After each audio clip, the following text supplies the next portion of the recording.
Bismillahirrahmanirrahim. Assalamu alaikum. This is lecture number 10. Let's start.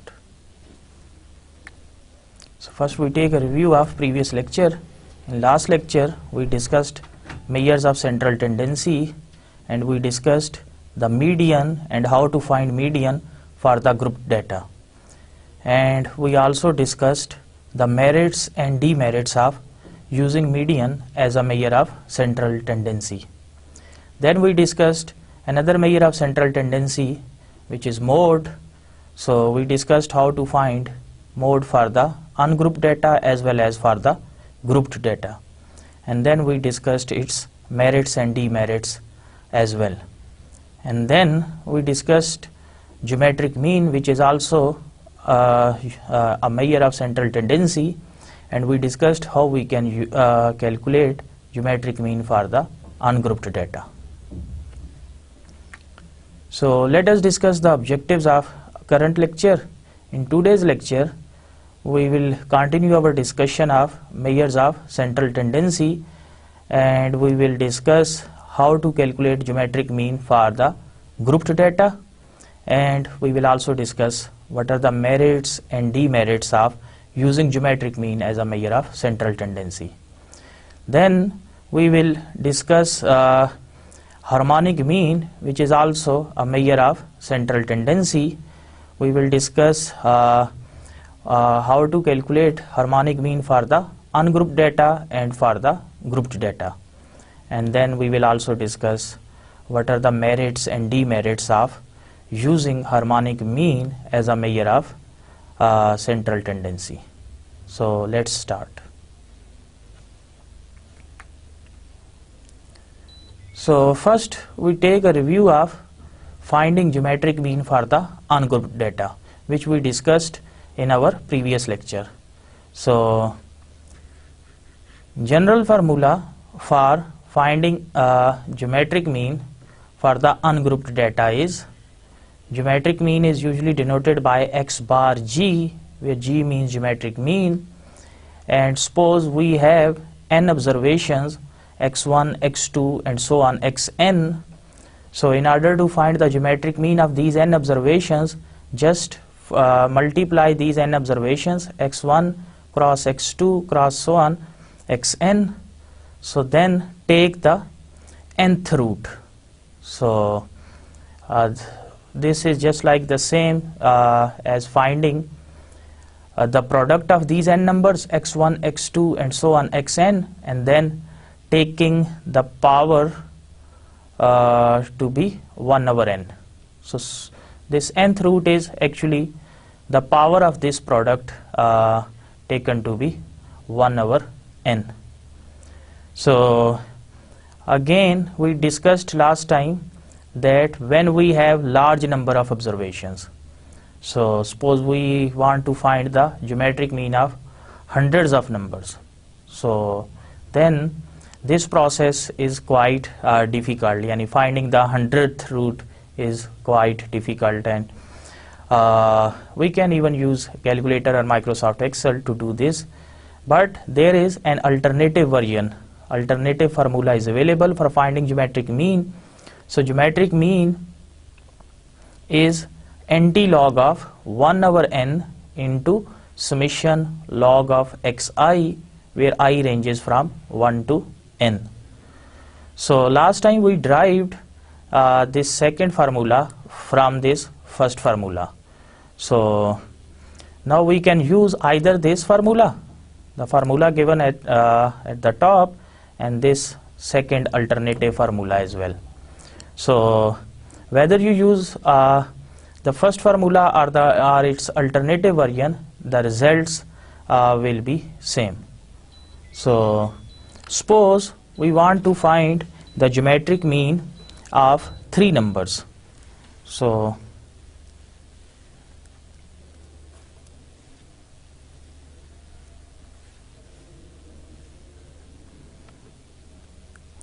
suppose first number is 3, second number is 4 and third number is 5. So in order to calculate geometric mean, so just take the product of these 3 numbers and take their cube root. So this is our geometric mean. So this is 3 into 4, 3 4 the 12. So 3 4 12, 12 into 5 60. So it means cube root of 60, or in other words we can write 60 raised to power 1 by 3. We can simplify this expression with the help of calculator or using Microsoft Excel, or we can even do it using simple mathematics rules. Here you can leave this result as it is. So this is our final result, or even you can use calculator or Microsoft Excel to get one simple number, numerical answer. So in order to use this formula, so just label one column as X containing these three numbers, so 3, 4 and 5, and in this column take log of X.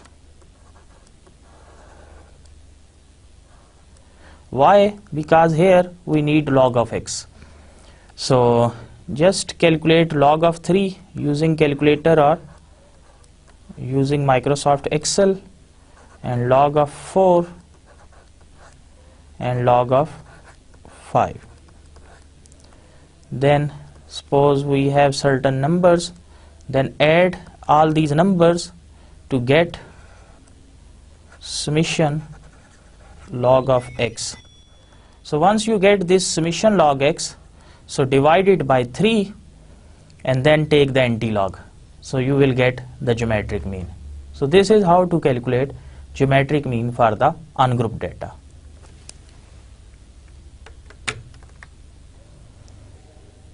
So in order to simplify this formula to get this alternative form, which is in logarithmic form, we can take logarithm on both sides.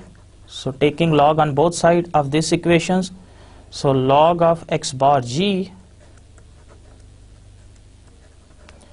so log of left hand side and then log of right hand side. So on right hand side we have x1 raised to power f1 into x2 raised to power f2 and so on. Last one is xn raised to power fn, and then we have to take the nth root. So now we have to use rules of logarithm to simplify the expression on the right hand side. So in first step we can write this nth root as power 1 over n. So log as it is. So instead of writing this nth root, I am just replacing it with 1 over n. If we have square root, we write it as 1 by 2. If we have cube root, we write it as 1 by 3. So similarly, in this case, we have nth root. So this will be this product raised to power 1 over n. And then here we have this product x1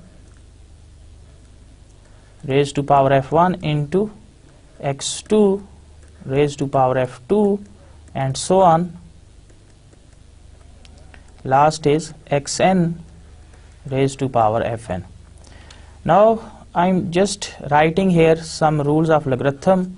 So log of a raised to power n is equal to, here we can see that a is base, n is its power. So we can take this exponent or power outside the log. So log of a. So if any number has certain power n, so this power n can be taken outside the log. So n log a. So according to this rule, this power is 1 over n, so we can write it as 1 over n at the start and then log of this same expression. So rest of the expressions will be as it is. So xn fn. So in next step we have to use one more rule, that is log of product of two numbers. If we have two numbers a and b, we are interested in finding the log of this product a b, so according to rule of logarithm we can write it as log of first number and then we put plus sign and then log of second number. So in case of multiplication we write log of first number plus log of second number, but here if we have the division sign instead of this multiplication sign, then we write it as log a minus log b. So in case of multiplication the rule is that it is log of first number plus log of second number, but if we have the division sign here, then log of plus sign plus log of first number a minus log of second number. So as far as our expression here is concerned, we can see that all these terms are being multiplied. x1 raised to power f1, this is being multiplied with x2 raised to power f2 and so on. Last expression is xn raised to power fn. So using this rule, so log of product of numbers is log of individual numbers and both terms are being summed or added together. So here, in order to further simplify this expression, write this 1 over n as it is and now take log of each term x1 power f1 and then use the plus sign, and then log of x2 raised to power f2 and so on, and last term is log of xn raised to power fn. So once we have this expression, so in next step write this 1 over n as it is. Now here look at this first term. So here we again have to use this first rule. Log of a power n is equal to n log a.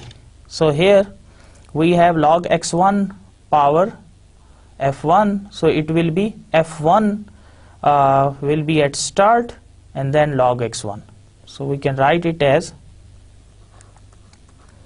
f1 log x1 plus here same rule f2 at start log x2 and so on. Last term will be fn at start and log of xn. So close the bracket. So once we have this expression, so in the end the last one will be 1 over n as it is. So now here we can see that all these terms are being summed, so with index is different, f1 log x1 and then f2 log x2 and so on, fn log xn. So we can write it in the summation format. So this is summation fi log xi. So I have used I with f and x because these subscripts are changing. So and then here the range of I ranges from 1 to n. So on left hand side we have log of x bar g, the same expression here. So this is our left hand side. So now this is the simplified expression. So in order to find this x bar g, we have to get rid of logarithm on the left hand side. So in order to get rid of this log, we can take anti-log on both sides. So just taking anti-log here left hand side as well as on right hand side. So taking anti-log here on left hand side, this anti-log and log they will be cancelled. So we will be left with only x bar g, which is this expression, and on right hand side taking anti-log of this full expression, so it means anti-log of this full expression. So this is how this alternative formula is derived. So now here fi, they are the frequencies of each class and xi's are the midpoints or class marks of each class, and n is equal to summation f, which represents the total frequency. So this is the formula for the finding geometric mean for the ungrouped data. So let us explain this result with the help of an example. So here question is, given the frequency distribution of weights of 60 students, calculate geometric mean. So look at the first column, we have weights in grams, and in the second column we have frequencies or number of students. So as far as this first class is concerned, so it means there are 9 students having weight between 65 from 65 gram to 85 grams. So second frequency is 10, so this means that there are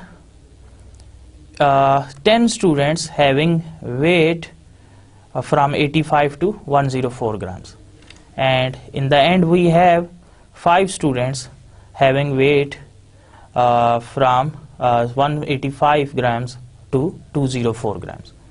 Our objective is to calculate geometric mean. So first write the formula of geometric mean and then observe what are the things which we want to calculate from this frequency distribution. So here just by looking at the formula we can see that we need this x, which represents the midpoints or the class marks.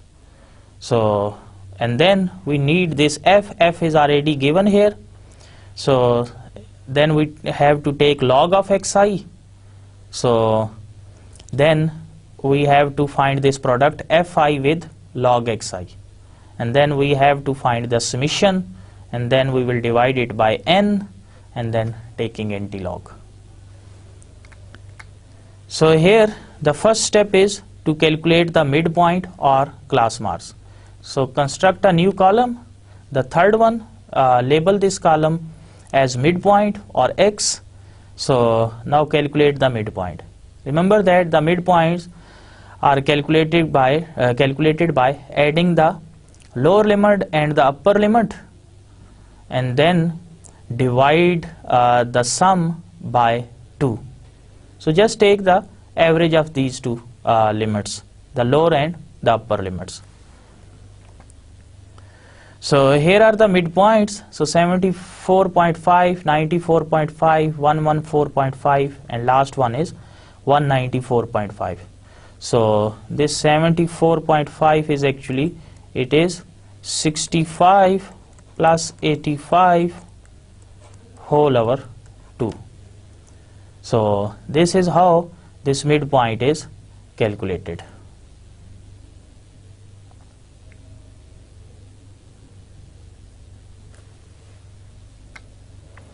So okay, once we have the midpoints x, then we can calculate this full function log x. So make a new column and label this as log x, because in order to calculate this geometric mean we need to calculate log x. So take the log of first number and then second and so on. So log of 74.5, you can use calculator or Microsoft Excel to get this number. So log of 74.5 is 1.872156. You can write this number up to 3 decimal places by rounding this number to 3 decimal places. Or in other words, it is 1.872. Just by rounding this, so we can see that this is rounded to 3 digits and it will be 1.872. Okay. So similarly calculate log of each number. So once we have log x in hand, so next step is to calculate this product of f and log x. So fi and log xi. So it means we have to multiply this frequency with log x. So calculate product f and log x, that f log x. So create a new column, label this column as f log x, and then multiply this frequency 9 frequency of the first class with log x corresponding to first class. So 9 into 1.87 to 156, we get 16.8494. So similarly, multiply this frequency with second one 1.975432, you will get certain other number, and so on. So here is the full calculation. So f log x.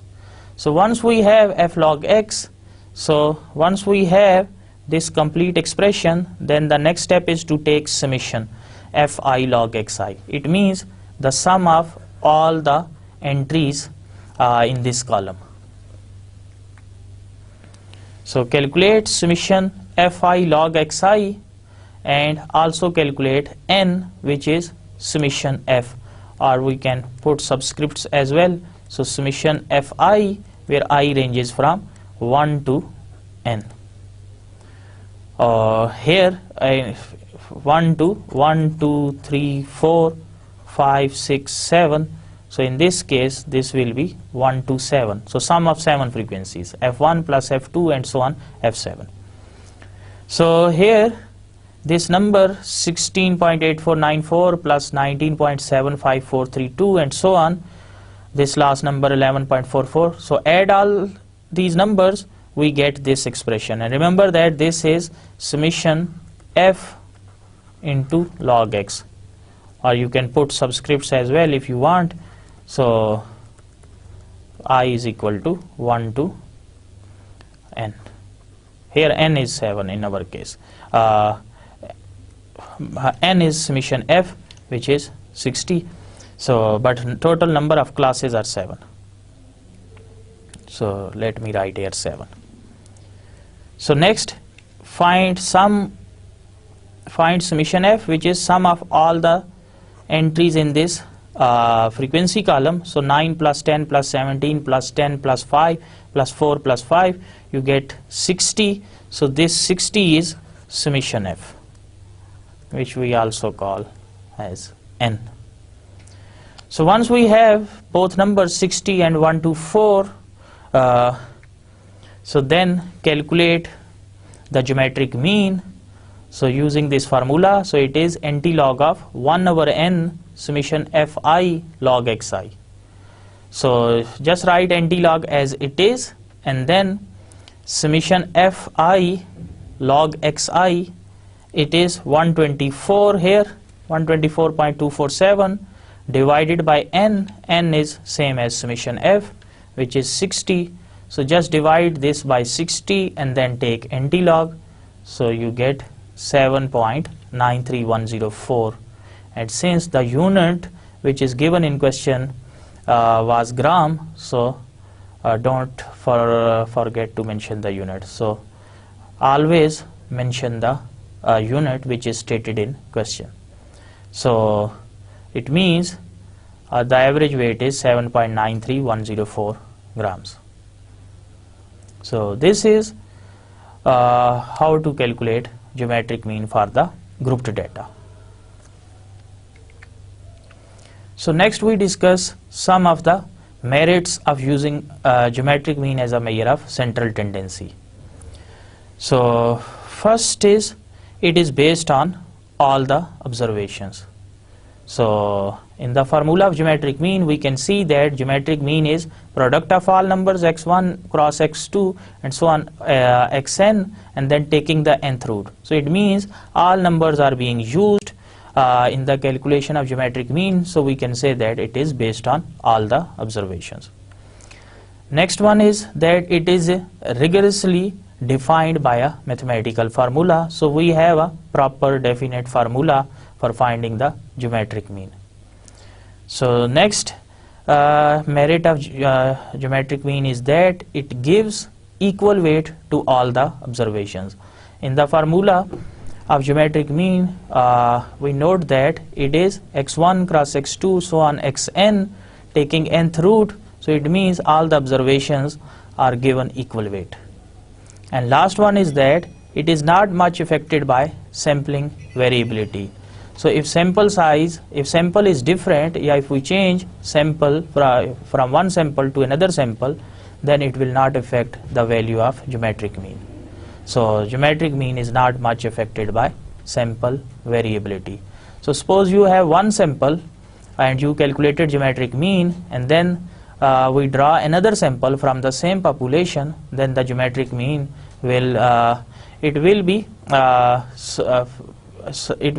slightly different from the first calculated geometric mean, but there will be no big variability, no big difference between the geometric mean calculated from sample 1 and the geometric mean calculated from sample 2. But remember that the samples, they all must be drawn from the same population, and they all must represent, they must be representative samples. So it is not much affected by sample variability. So next we discuss some of the demerits of using geometric mean as a measure of central tendency. So the first one is that it is neither easy to calculate nor understand. By the structure of formula we can see that it is comparatively complicated as compared to finding mode or finding median or finding the mean. So that's why we can say that it is comparatively less easier to calculate or understand. But overall, as we saw that the calculations are comparatively, it's not difficult to understand this formula. So anyway, so next demerit is it vanishes if any of the observations is 0. So since the formula of geometric mean, it involves the product of all observations and then taking the root. So suppose we have n observations, so then geometric mean is the product of n observations and then taking the nth root.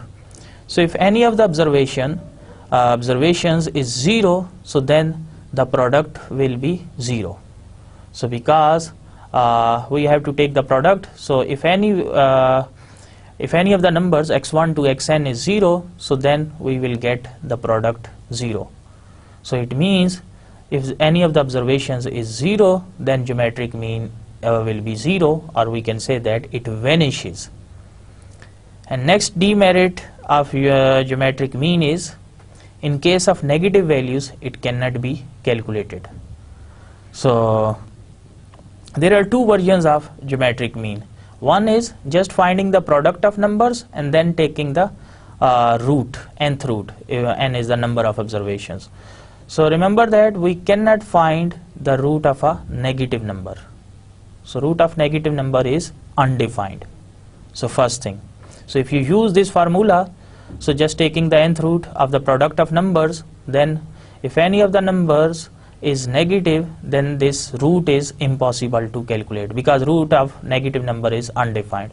We can there are certain methods which we can use to find the root by using the idea of complex numbers or imaginary numbers.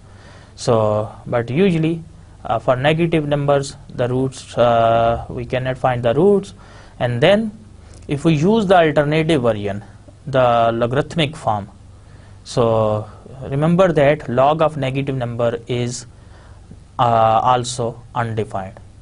So log of positive number is defined, we can calculate it, but log of negative number is it does not exist. So that's why in case of negative values we cannot calculate geometric mean. So this is another demerit of using geometric mean as a measure of central tendency. So in case your data has certain negative values or 0 values, so then it will be difficult for calculating geometric mean. In case of 0 values, you will get always the 0. So 0 is not conveying any information. So that is all about the geometric mean. So let us move to next measure of central tendency, which is harmonic mean. So harmonic mean is used in averaging certain types of ratios or certain type of rate of change.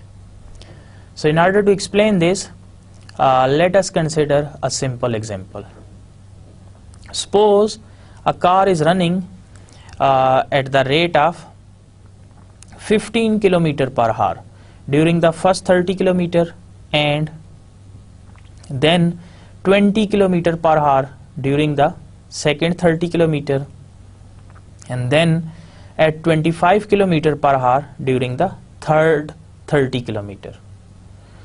So note that in all the three journeys, the distance covered is constant, which is 30 km in each case. In the first case, we have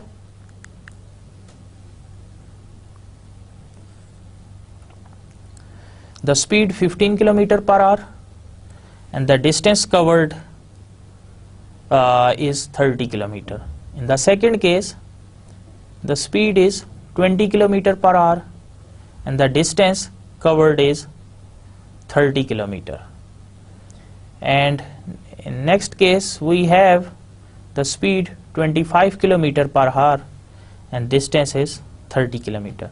So the point which is to be noted is that the distance in each case is same. So 30 km, 30 km, 30 km. So distance covered is constant, but the time is changing. So now question is, we are interested in finding the average speed of the car in all three journeys.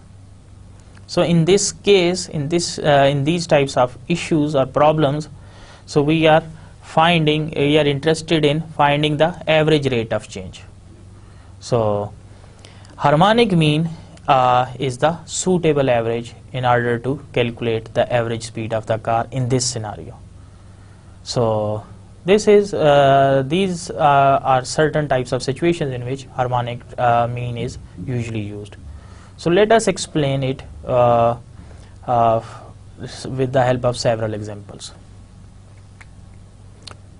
Let us discuss the general formula for finding harmonic mean for the ungrouped data.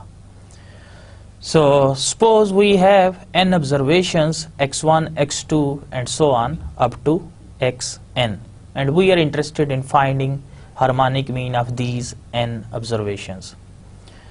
So harmonic mean is defined as, or it is the reciprocal of the arithmetic mean of the reciprocal of the values.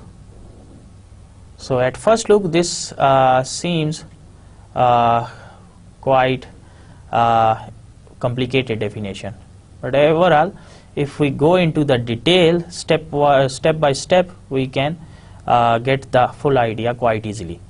So it is reciprocal of the arithmetic mean of the reciprocal of values. So it means, just focus at here, arithmetic mean of the reciprocal of values. So here the values are x1, x2 and xn.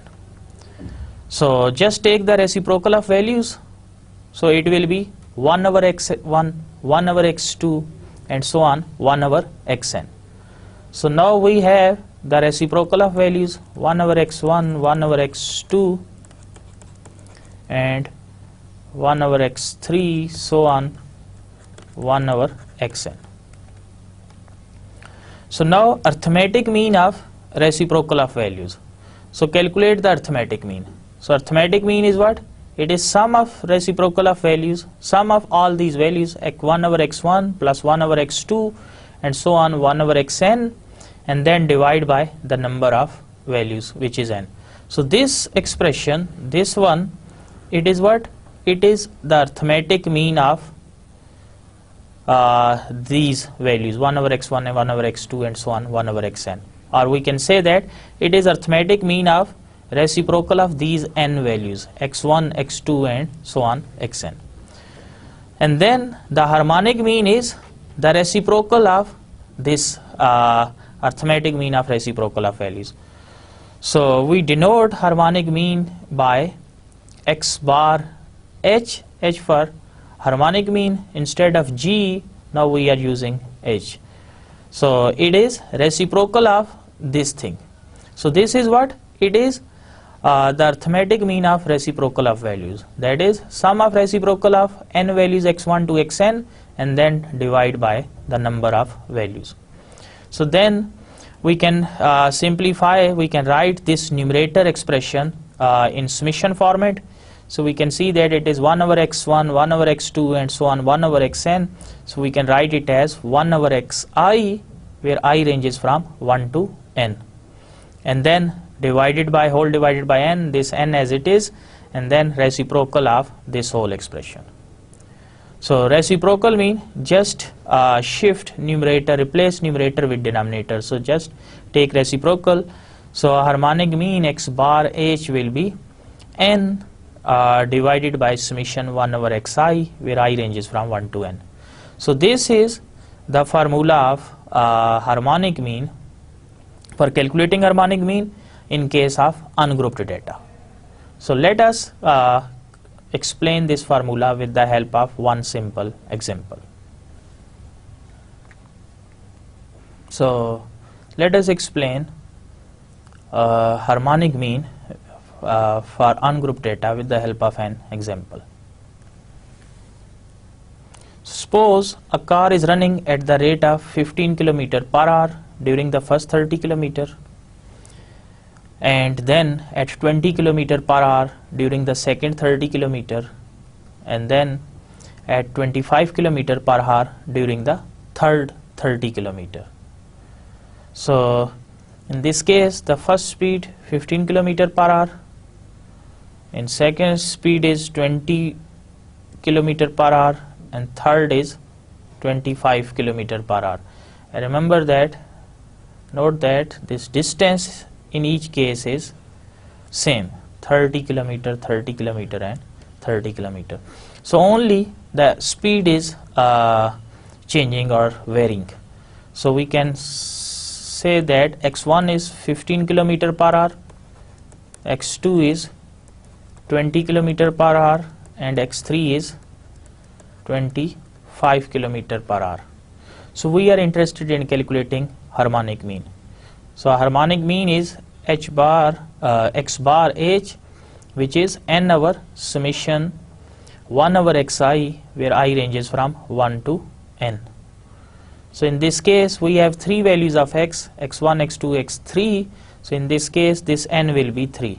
So just write 3 here, n is 3, and then 1 over x1 plus 1 over x2 plus 1 over x3. So 1 over x1 is 15, 1 over x2 is 1 over 20, so just write here 20, and then 1 over x3 is 1 over 25. Actually this order doesn't matter whether you write 1 over 20 in the first place and 1 over 15 in the second place. Why? Because the sum of two numbers, 2 plus 3, it is 5, 2 plus 3, it is 5, and if we change the order, 3 plus 2, it is also 5. So this is same as this. So this is actually called the commutative property of addition. So commutative means if we change the position, then the result remains the same. So it means the numbers commute. So here anyway, so we have 1 over 20 here, second number, and 1 over 25. So 1 divided by 15, then 1 divided by 20, then 1 divided by 25. So just calculate these numbers, add them. So adding them we get 0.15667. So 3 numerator number as it is, then divide this 3 by the 0.15667. So we get 19.15, and since the unit which is used throughout is kilometer per hour, so we write it as kilometer per hour. So it means the average speed in all three journeys of the car is 19.15 kilometer per hour. So this is how we can calculate harmonic mean for the ungrouped data. We can also calculate harmonic mean of the same data by constructing a simple table.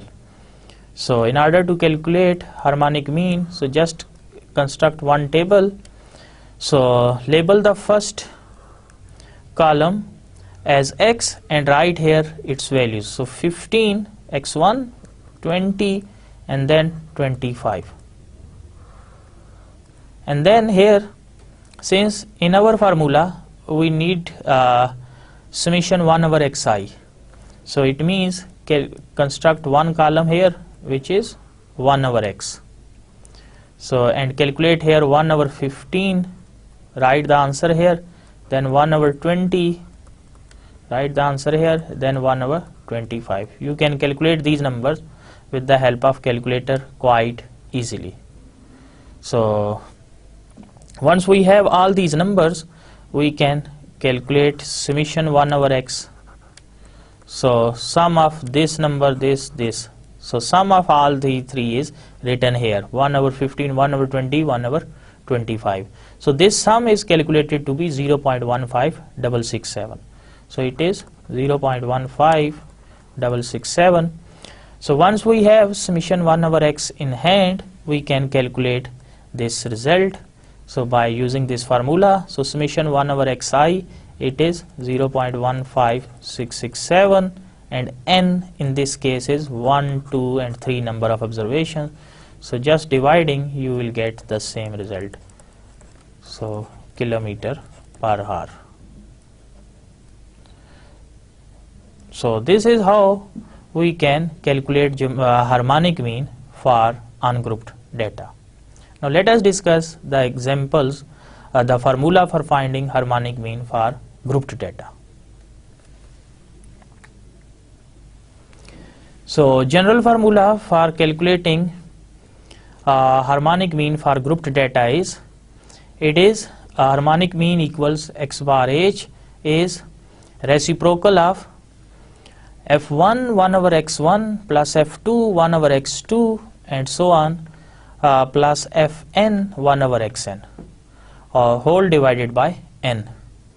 So we can write here fi's are the frequencies of each class. Since we are dealing with grouped data, so we will have the frequencies and class limits. So fi's, they are the frequencies, and xi's are the midpoints or class marks of each class.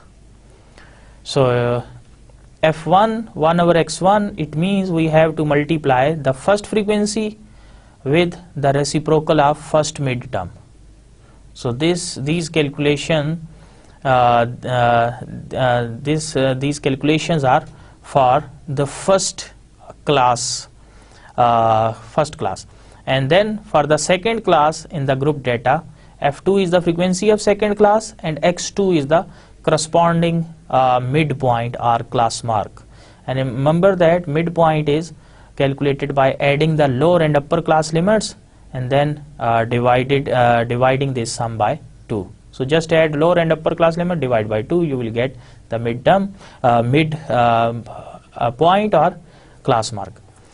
So similarly, the last class frequency fn and the last class midpoint, which is xn. So fn into 1 over xn, and then whole divided by n. This n is same as summation f or total frequency. So you can replace here this n by summation f as well. So instead of writing n here, we can also write summation f here, summation fi, or we can also write it here as f1 plus f2 so on fn. So there are two ways. So either write n and define n here, that n is summation f, and what is summation f? It is f1 plus f2 plus so on fn. So just write here f1 f plus f2 plus so on plus fn, or you can simply write n here and then define that n is summation f. So in next step we can write this formula by using the summation notation.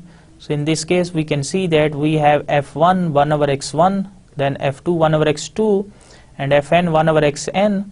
So all terms are being they are added together, being added, and the only difference is that their subscripts are different, f1 x1, then f2 x2, and fn xn. So we can write in summation notation as summation fi 1 over xi, where I ranges from 1 to n, and whole over this n as it is our summation f. So we have to take reciprocal of this thing, so it means it will be n divided by this. So just shifting or taking reciprocal. So n will occur in the numerator, and in denominator we will have summation fi 1 over xi, where I ranges from 1 to n. So I have just replaced this n by the total frequency. Why? Because n is summation fi, where I ranges from 1 to n, because this formula is usually used. So notation summation f is usually used for the grouped data. So harmonic mean is summation fi, where I ranges from 1 to n, whole divided by summation fi into 1 over xi, where I ranges from 1 to n. Or we can write this in a more clear form as summation fi divided by summation fi 1 over xi. So you can omit the range of this summation, that range of I, that this summation is taking from, that I ranges from 1 to n, or sum is being taken from 1 to n. So, or even we can remove this subscript I as well, or we can write it as, or this is the simplest, or you can say the shortest form, summation f into 1 over x, or we can also write it as summation f as it is, summation f over x. So usually this form is preferable, or this is preferred. So this is the formula for calculating harmonic mean for grouped data. So let us explain this with the help of one simple example. So example, given the frequency distribution of weights of 60 students, calculate harmonic mean of this data. Remember that this is the same data which we used in order to calculate geometric mean in previous geometric mean for the grouped data. So in first column we have the weights in grams, and in second column we have the corresponding frequencies. So we are interested in finding the harmonic mean. So note that harmonic mean in case of grouped data is, it is summation f whole divided by summation f into 1 over x. Or we can put subscripts as well. So I ranges from 1 to n, so fi xi, where I ranges from 1 to n. Or we can also write it as n over summation f into 1 over x, where n is same as summation fi, where I ranges from 1 to n. So it means here is the formula for finding harmonic mean. So first we need to calculate x, which is the midpoint, and f is already given. Then we will take reciprocal of this x, 1 over x, then we have to multiply with f, and then taking the sum. So first we calculate the midpoint, all class mark. So construct a new column and then take the midpoint. So just add the class limits and divide by 2, divide the sum by 2, 74.5, and so on. So once we have the midpoints, next step is to calculate this product fi. Next step is to calculate the reciprocal of midpoints, 1 over xi. So it means 74.5 is first midpoint. So 1 over xi, construct new column, and the first entry will be 1 over 74.5. So it is 0.013423. Similarly, this will be here we will have 1 over 94.5. We can simplify it to get 0.010582, and so on. So once we have 1 over x in hand, so next step is to multiply this frequency with 1 over xi. So just multiply fi, which is located here, the second column, with 1 over x. So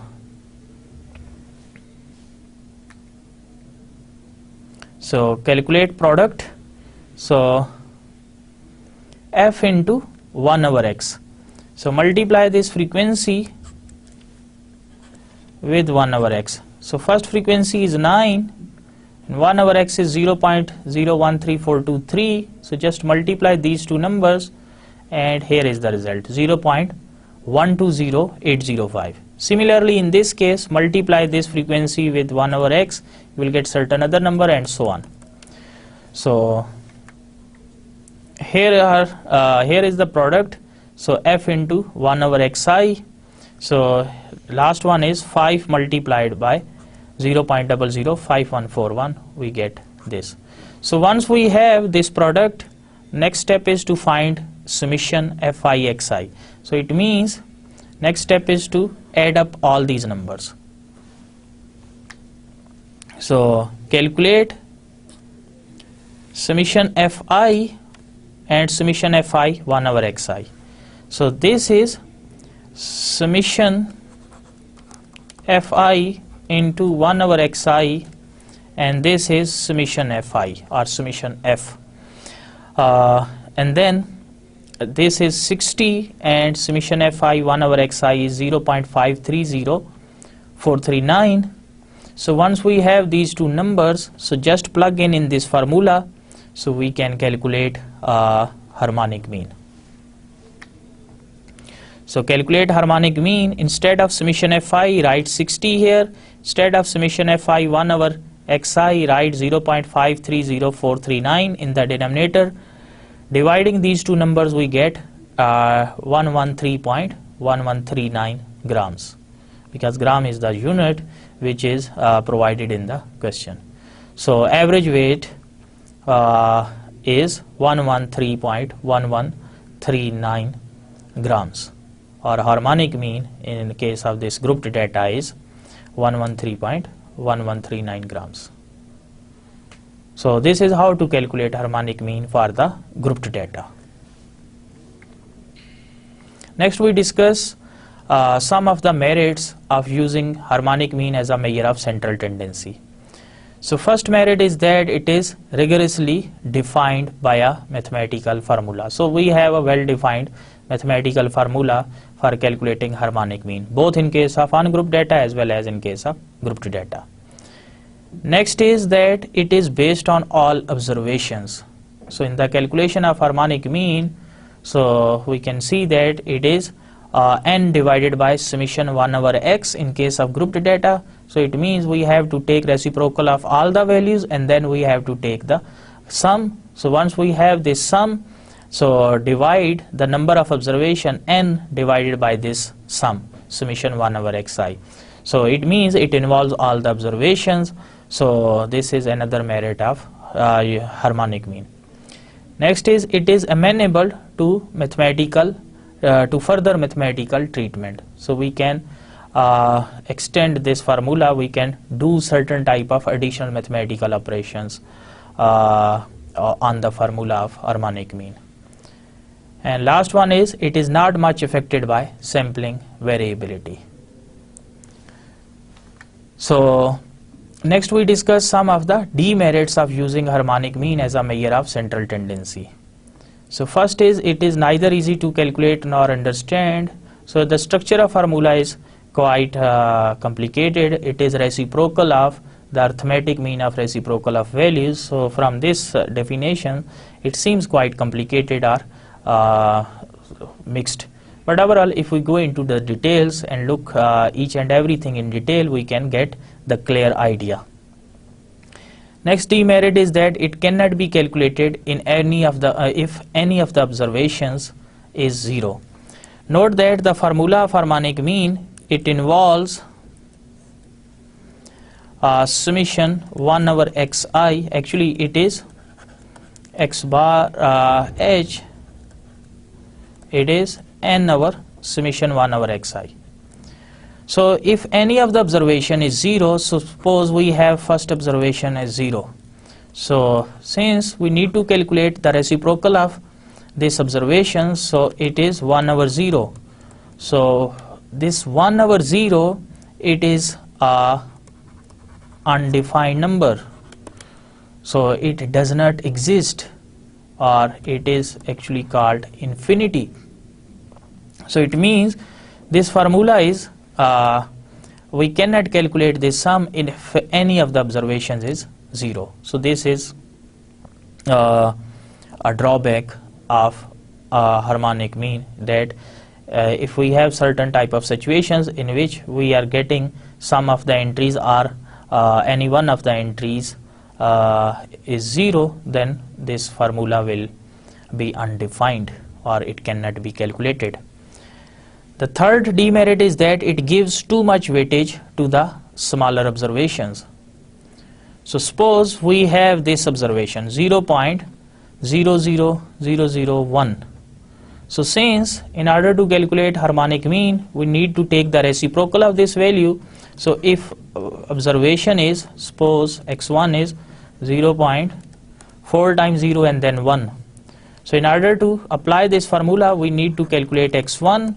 So it is 0.4 times 0 then 1. So from this we can see that it is this big number. So it means actual observation is very small, which is here, but if we take the reciprocal of this very small observation, we get a very huge number. So in the summation, this will add very heavy weightage of these observations. So this is another drawback of this harmonic mean. So but if all the observations are of same size, or the gap between observations it is not very different or too far, just like we have observations 1, 2, 3, 4, 5, so we can say that all observations are overall they look like same. So in these types of situations we can apply harmonic mean. So if any of the observations is very small, then harmonic mean will give very high weightage to this smaller observation. So this is another demerit of using harmonic mean in these types of situations or in these types of data. So let us take review of what we have discussed in today's session. So in today's session we discussed measures of central tendency, and we discussed the geometric mean, how to calculate geometric mean for ungrouped data as well as for grouped data with the help of an example, and then we discussed the merits and demerits of using geometric mean as a measure of central tendency. And then we have discussed the harmonic mean for grouped data as well as for ungrouped data, and we have also discussed the merits and demerits of using harmonic mean as a measure of central tendency. In the next lecture we will discuss the empirical relations among mean, median and mode. Remember that mean, median and mode, these are the most commonly used measures of central tendency. So we will study the empirical relationship among these three measures of central tendencies, and then we will also discuss the percentiles, the quartiles and deciles. Actually we can divide the data into certain subparts. So if we can divide one given data set into 100 equal parts, then each part is called a percentile.